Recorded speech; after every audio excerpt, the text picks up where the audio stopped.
Welcome students once again. आज हम पढ़ने जा रहे हैं मोमेंट्स का पेज नंबर 2, पैराग्राफ नंबर 7।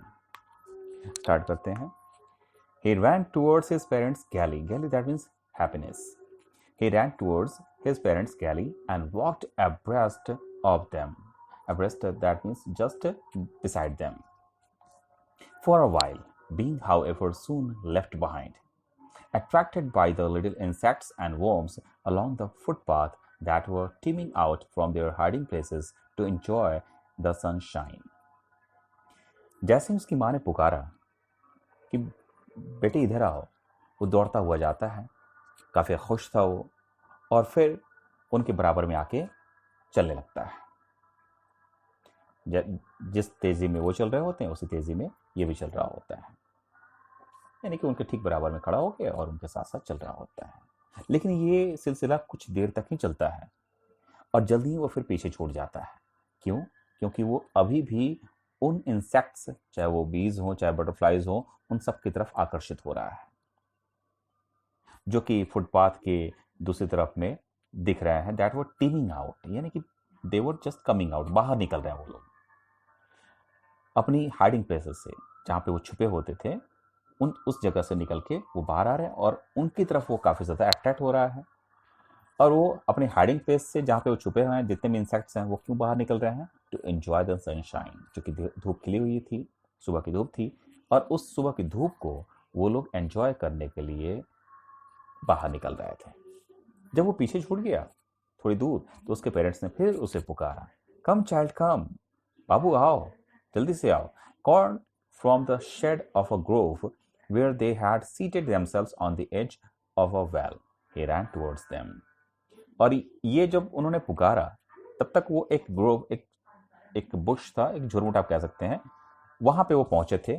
और वहां पे एक कुएं के पास, पुराना सा एक कुआं था, उसी कुएं के किनारे पे वो बैठे थे और वहां से उन्होंने उसे पुकारा। दौड़ता हुआ वो उनके पास आता है, दौड़ा हुआ उनकी तरफ।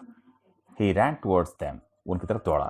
और इसी क्रम में क्या होता है? A shower of young flowers fell upon the child. Young flowers यानी कि छोटे छोटे जो फूल होते हैं, ताजे ताजे फूल, कलियां आप कह सकते हैं, जो कि अभी पूरी तरह से खिली नहीं हुई हैं, तो उनकी मानो की उसके ऊपर बारिश होनी शुरू हो गई। Fell upon the child, उस बच्चे के ऊपर में वो सारे कलियां, वो सारे फूल, जो छोटे छोटे फूल थे, वो गिर पड़े उसके ऊपर। ये तब हुआ as he entered the grove, जैसे उसने उस ग्रोव में एंटर किया, जहाँ पे उसके पेरेंट्स बैठे हुए थे, और उस जगह पे उसे पहुंचना था। पहुंचते ही वहां पे उसके ऊपर मानो की फूलों की बारिश शुरू हो गई, कलियों की बारिश शुरू हो गई। And forgetting his parents he began to gather the raining petals in his hands. और वो पल भर के लिए भूल गया कि उसके पेरेंट्स ने उसे पुकारा भी था, उसके माता पिता ने उसे बुलाया था। इस बात को भूल के वो क्या करने लगा? गिरी हुई जितनी भी कम पंखुड़ियां थी, रेनिंग पीटल्स यानी कि जो पंखुड़ियां गिर रही थी, गिरती हुई, उनको अपनी अंजुली में, अपने हाथों में पकड़ रहा था, उसे इकट्ठा कर रहा था। नन्हे नन्हे हाथ थे, उन नन्हे हाथों से उन्हें इकट्ठा कर रहा था। But low, he heard the cooing of doves and ran towards his parents, shouting, the dove, the dove. The raining petals dropped from his forgotten hands. अब जैसे ही उसने डव की आवाज सुनी, कबूतरों की आवाज सुनी, पिजन्स की, वो घबराया सा गया और उसकी अंजलि से, उसके हाथों से वो जो पेटल्स थे, वो जो पंखुड़ियां थी, वो नीचे गिर पड़ी। फ्रॉम हिज फॉरगॉटन हैंड्स, यानी कि अब वो उस चीज को भूल चुका था कि उसके हाथ में कुछ था भी, और वो चल पड़ा, सीधा भागा अपने पेरेंट्स की तरफ। कम चाइल्ड कम, बाबू जल्दी आओ। They called to the child, यहाँ पे दे यूज किया जा रहा है उसके पेरेंट्स के लिए। उसके पेरेंट्स ने अपने बच्चे को पुकारा। Who had now gone running in wild capers around the banyan tree. Wild capers, जो कि वाइल्ड जो होती हैं, जो ब्रांचेस होती हैं उसकी, लताएं जिसको हम कहते हैं, वो केपर्स जो होते हैं ना, वो उसे who had now gone running in wild keepers, अब वो वाइल्ड केपर्स के बीच में था।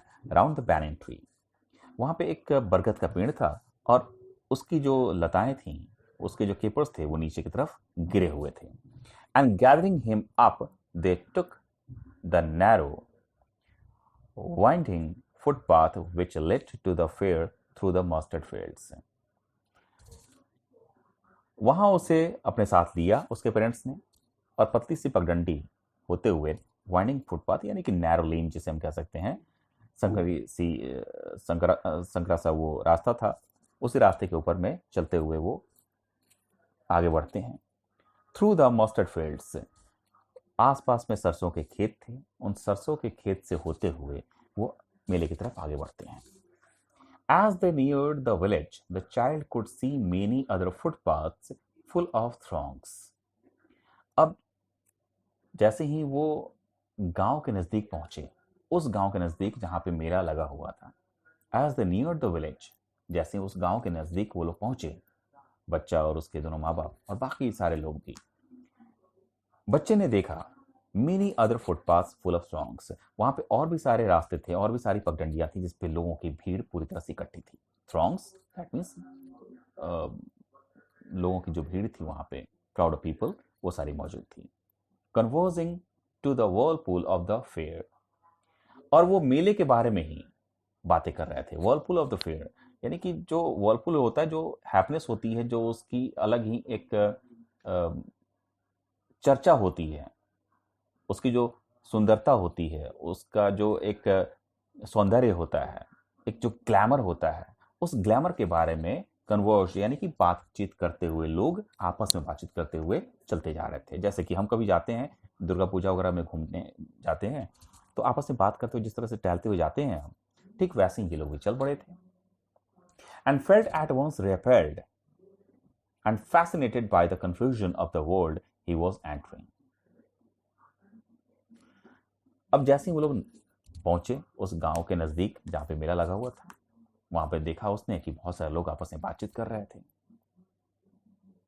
एक पल के लिए उसे ऐसा लगा, फेल्ट एट वंस repelled, मानो कि वो थोड़ा सा पीछे रह गया हो, अपने आप को मानो कि पीछे धकेल लिया हो, और फिर से एक बार fascinated by the confusion of the world he was entering, एक ऐसी दुनिया में वो प्रवेश कर रहा था जिसके बारे में उसने कभी सोचा ही ना था कि कैसी दुनिया है जिसमें मैं अंदर जा रहा हूं। वहां पे बहुत सारी चीजें उसे नजर आती हैं, बहुत सारी चीजें वो देखता है।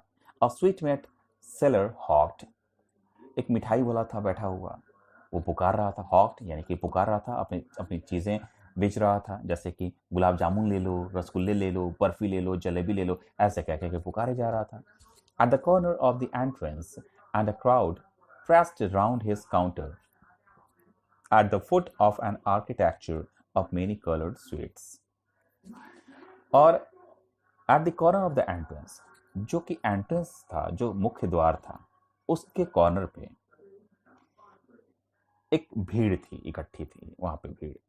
प्रेस्ड राउंड हिज काउंटर, उस मिठाई वाले के दुकान के आसपास में भीड़ ने घेरा डाल रखा था, मानो काफी भीड़ थी। At the foot of an architecture of many coloured sweets, और उसने मिठाइयों का जो ढेर लगाया हुआ था, अंबार लगाया हुआ था, वो किसी आर्किटेक्चर से कम नहीं था, मानो कि रंगीन मिठाइयों की एक ऐसी आकृति उसने बनाई हो जो कि किसी आर्किटेक्ट ने उसे डिजाइन किया हो, इस तरह से, जैसे कि कभी ट्रायंगल, कभी स्क्वायर, इस तरह से टैंगल, इस तरह की चीजें उसने तैयार की थी वहां पे मिठाइयों की। Decorated with leaves of silver and gold, जैसे कि हम देखते हैं ना बर्फियों पे जो फॉल पेपर या जो पेपर डालते हैं, जो सिल्वर पेपर होता है, उसको उससे कोट करते हैं, वो सारी चीजें उस पर कोटेड थी। द चाइल्ड स्टेयर्ड ओपन आइड, बच्चा जो था मानो कि उसका मुंह खुला खुला रह गया, देखे जा रहा था उन चीजों को, और देखते ही his mouth watered for the burfi that was his favorite sweet, और देखते ही उसका मुंह पानी से भर गया, उसके मुंह में पानी आ गया, क्योंकि बर्फी को देखते ही उसके मुंह में पानी आ जाने की वजह यह थी क्योंकि बर्फी उसकी काफी फेवरेट थी।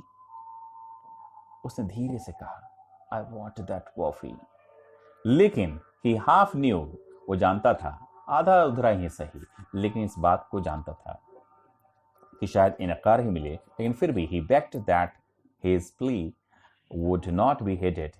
Heeded that means accepted, because his parents would see he was greedy. और वो जानता था कि उसकी पुकार सुनने वाला कोई ना होगा, यहाँ तक कि उसके पेरेंट्स जो होंगे वो इस बात को कहते हुए इनकार कर देंगे कि नहीं, कुछ ज्यादा ही इसके लिए लालच करना ठीक नहीं है, हर जो चीज तुम देखते हो उसके लिए अपने आप को आगे ना किया करो। So without waiting for an answer, he moved on. इसलिए ये जानते हुए कि उसके पेरेंट्स का क्या जवाब आएगा, चुपचाप वो बिना जवाब दिए, उनके जवाब का इंतजार किए हुए